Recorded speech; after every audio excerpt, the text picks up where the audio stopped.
പ്രിയപ്പെട്ടവരെ. നമ്മളുടെ മക്കളുടെ ഒരുപാട് ഇമോഷൻസിനെ കുറിച്ചും ഫീലിങ്സിനെ കുറിച്ചൊക്കെ നമ്മൾ ചർച്ച ചെയ്യാറുണ്ട്. പലപ്പോഴും അവർക്ക് ദേഷ്യമാണ്, വാശിയാണ്, മൊബൈൽ അഡിക്ഷനാണ്, പെട്ടെന്ന് എന്താ പറയുക വല്ലാതെ പ്രകോപിപ്പിക്കുകയാണ്, അല്ലെങ്കിൽ അവർക്ക് കൺട്രോൾ ചെയ്യാൻ പറ്റാത്തൊരവസ്ഥയിലോട്ട് മക്കൾ പോകുകയാണ് എന്നൊക്കെ പറയും. പക്ഷേ അതിനിടയിൽ ശ്രദ്ധിക്കേണ്ട ഒരു കാര്യം എന്താണെന്ന് വെച്ചാൽ മക്കൾക്ക് ഏതെങ്കിലും രീതിയിലുള്ള ഭയം അവർ നേരിടുന്നുണ്ടോ എന്നുള്ളത് നമ്മൾ ചെക്ക് ചെയ്യേണ്ടതാണ്. പലപ്പോഴും കുട്ടികൾ എന്തെങ്കിലും പേടിയെ പറ്റി പറയുമ്പോൾ ഒന്ന് മിണ്ടാണ്ട് നിന്നേ, അതൊക്കെ നിൻ്റെ തോന്നലാണ്, അങ്ങനെ പറഞ്ഞ് നമ്മൾ കുട്ടികളെ സ്ട്രോങ് ആക്കുക അല്ലെങ്കിൽ ആ ഒരു കാര്യത്തിൽ നിന്ന് സ്കിപ്പ് ചെയ്യിക്കുക എന്നുള്ളത് പൊതുവെ കണ്ടുവരാറുണ്ട്. പക്ഷേ ഇവിടെ നമുക്കൊരു കുട്ടി വന്നിട്ടുണ്ടായിരുന്നു. ആ കുട്ടിയുടെ പ്രോബ്ലം എന്താണെന്ന് വെച്ചാൽ കോഴിയെ പേടിയാണ്. കോഴിയെ പേടിയുള്ള ഒരു 13 വയസ്സുള്ള ഒരു കുട്ടിയുടെ ഒരു അവസ്ഥ ഒന്ന് ആലോചിച്ച് നോക്കും. കേട്ടാൽ നമുക്ക് പെട്ടെന്ന് കോഴിയെ പേടിയോ എന്ന് തോന്നും. പക്ഷേ ആ കുട്ടിയെ സംബന്ധിച്ച് ഒരു നായയേക്കാൾ, പാമ്പിനേക്കാൾ പേടിയാണ് കോഴിയെ. അത് അവരുടെ ചൈൽഡ്ഹുഡിൽ ഉണ്ടായിട്ടുള്ള എന്തെങ്കിലും സ്റ്റോറിയായിട്ടോ എന്തെങ്കിലും ഇൻസിഡൻ്റായിട്ട് കണക്ട് ചെയ്തിട്ട് ഫിയർ കയറിയിട്ടുള്ളതാണ്. അപ്പോൾ നമുക്ക് മനസ്സിലാക്കേണ്ടത് കുട്ടികളുടെ ഏതൊരു ഇമോഷൻസിനും നമ്മൾ വാല്യൂ കൊടുക്കണം. ഏതൊരു കാര്യത്തിനും നമ്മൾ വാല്യൂ കൊടുക്കണം.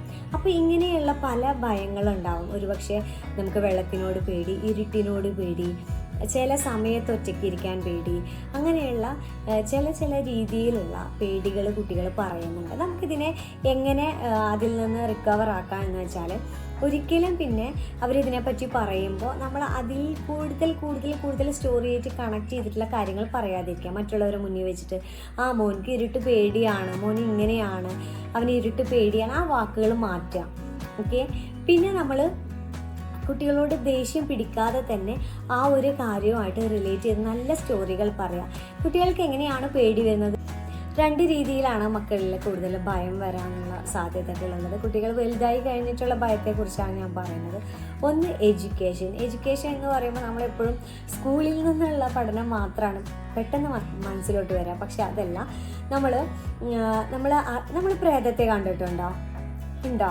ഇല്ല. പക്ഷേ കൂടുതലും പ്രേതം എന്ന് പറയുമ്പോൾ നമുക്ക് മനസ്സിലാകുന്ന കുറേ രൂപങ്ങളുണ്ട്, നമ്മൾ കേട്ടിട്ടുള്ള സ്റ്റോറിയിൽ നിന്ന്, കണ്ടിട്ടുള്ള സ്റ്റോറിയിൽ നിന്നൊക്കെ. അപ്പോൾ ഇങ്ങനെ സ്റ്റോറികളിലൂടെ നമ്മൾ രൂപാന്തരപ്പെടുത്തിയെടുക്കുന്ന റിയാലിറ്റി എന്ന് തോന്നിക്കുന്ന ഒരവസ്ഥ ഉണ്ടാകും. അങ്ങനെ കുട്ടികൾക്ക് ഭയം വരാം. രണ്ടാമത് വരുന്നതാണ് എക്സ്പീരിയൻസ് എന്ന് വെച്ചപ്പോൾ, അതായത് ചെറുപ്പത്തിൽ കോഴി കൊത്താൻ വരിക, പെട്ടെന്ന് പട്ടി കടിക്കാൻ വരിക, അല്ലെങ്കിൽ ഇരുട്ടിൽ എന്തെങ്കിലും സൗണ്ട് കേൾക്കാം, അങ്ങനെയുള്ള ഭയങ്ങൾ. അല്ലെങ്കിൽ കൂടെയുള്ള ഒരാൾ എന്തെങ്കിലും കണ്ട് പേടിക്കുമ്പോൾ, അതായത് ഒരു ആക്സിഡൻറ്റ് ഉണ്ടായിട്ടുള്ള കാര്യങ്ങളൊക്കെ നമ്മൾ നേരിട്ട് കാണുമ്പോൾ നമുക്കൊന്നും പറ്റിയിട്ടുണ്ടാവില്ല, പക്ഷേ ആ ട്രോമ നമ്മളിൽ ഇങ്ങനെ വല്ലാതെ ബോണ്ട് ചെയ്ത് കിടക്കും. അപ്പോൾ അങ്ങനെയുള്ള കാര്യങ്ങളൊക്കെ വരും.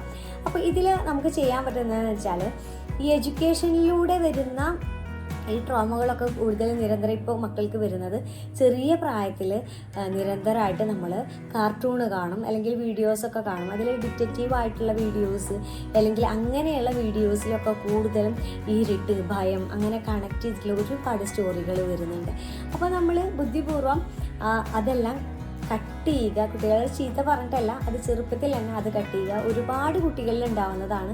മൊബൈലിൽ നിന്ന് അല്ലെങ്കിൽ ടി വിയിൽ നിന്ന് കുറേ സ്റ്റോറികൾ കേട്ടിട്ടും കണ്ടിട്ടും ഒക്കെ അതിലത്തെ ഏതെങ്കിലുമൊക്കെ ക്യാരക്ടറായിട്ട് മാറും, ഒരു പക്ഷേ വില്ലനായിട്ട് മാറും. അത് വളരെ പ്രയാസമുള്ളൊരു കാര്യമാണ്. കുട്ടികളിൽ ഒരു ഹീറോയിസം വില്ലനിലേക്ക് വന്നിട്ടുണ്ടെങ്കിൽ അവർക്ക് കൂടെയുള്ളവർ ആക്രമിക്കാനും ഏതെങ്കിലുമൊക്കെ രീതിയിൽ നെഗറ്റീവ് അറ്റൻഷൻ നേടിയെടുക്കാനൊക്കെ ഒരു പ്രവണത ഉണ്ടാകും. അതായത് എന്തെങ്കിലും നെഗറ്റീവായിട്ടുള്ള കാര്യങ്ങൾ ചെയ്തിട്ട് ഒരു ഹീറോയിസം രൂപീകരിക്കുക, അല്ലെങ്കിൽ അങ്ങനെയുള്ളൊരു ആരും അറിയാതെ ഞാൻ തന്നെ ചെയ്തതാണ് എന്നുള്ള മനസ്സിൽ ഉണ്ടാക്കിയെടുക്കാനുള്ളൊരു പ്രവണത.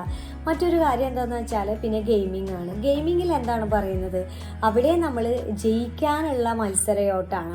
അവിടെ ഒരിക്കലും തോറ്റു കൊടുക്കുക എന്നുള്ളൊരു കാര്യമേ ഇല്ല. കൂടെയുള്ളത് ആരാണെങ്കിലും അവരെ പരാജയപ്പെടുത്തുക എന്നുള്ളത് മാത്രമാണ് നമ്മളുടെ ലക്ഷ്യം ഉണ്ടാവുക. അങ്ങനെ നിരന്തരമായിട്ട് ഗെയിമിലൂടെ വരുമ്പോൾ അവർക്ക് ക്ഷമാശീലം വളരെ കുറവായിരിക്കും. ആ കുട്ടികൾക്ക് കൂടെയുള്ളത് ആരാണെങ്കിലും അവരെ വേദനിപ്പിക്കുന്നതിലൊന്നും ഒരു പശ്ചാത്താപമോ അല്ലെങ്കിൽ അങ്ങനത്തെ കാര്യങ്ങളൊന്നും ഉണ്ടാവില്ല. അവർക്ക് പെയിനോ അങ്ങനെയുള്ള ഒരു കാര്യം, അവർക്ക് അങ്ങനെ ഒരു എമ്പതി കുറവായിരിക്കും. ജയിക്കുക എന്നുള്ളത് മാത്രമേ ഉള്ളൂ. വിട്ടുവീഴ്ച മനോഭാവവും കുറവായിരിക്കും അങ്ങനെയുള്ള കുട്ടികളിൽ. അപ്പോൾ നമ്മൾ ശ്രദ്ധിക്കേണ്ട കാര്യങ്ങൾ ചെറുപ്പത്തിൽ തന്നെ കുട്ടികളിൽ ഏതെങ്കിലും രീതിയിലുള്ള ഇങ്ങനെയുള്ള കാര്യങ്ങളുണ്ട് എങ്കിൽ വളരെ ഈസി ആയിട്ട് സ്മൂത്തായിട്ട് അതിനെ കൈകാര്യം ചെയ്യാൻ നമുക്ക് പറ്റും. ഒരുപാട് ഫെസിലിറ്റികൾ ഇതുണ്ട്.